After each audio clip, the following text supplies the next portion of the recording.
যাই হয়ে যাক না কেন এবারে আমি 20 কিলো ওয়েট কমাবোই কমাবো। 1 ঘন্টা ধরে রোগাবো ঘ্যান ঘ্যান করার পর একজন ঘরে বানানো তার মায়ের হাতের বিরিয়ানি আমার জন্য নিয়ে এসেছে। দেখো যা হওয়ার হয়ে গেছে, আজ তো আমি বিরিয়ানি খাবোই আর কাল থেকে আমি ডায়েট শুরু করবো।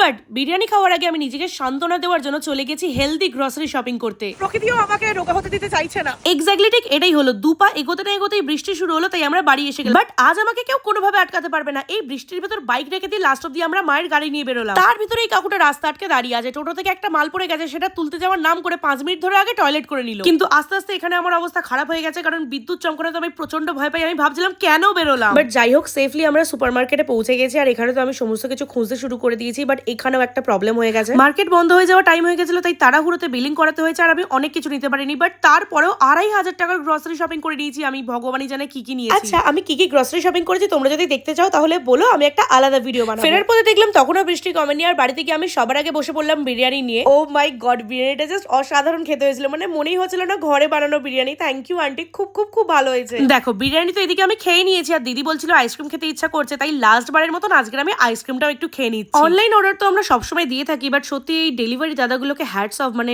সমস্ত টাইমে এনারা যেভাবে নিজেদের কাজটা মানে করে যাচ্ছেন। এই আইসক্রিমটা না এর আগে আমি কখনো খাইনি, তো ফার্স্ট টাইম খেলাম আর আমার বেশ ভালো লেগেছে। বাট যাই হয়ে যাক না কেন কাল থেকে আমি ডায়েট শুরু করছি। টাটা।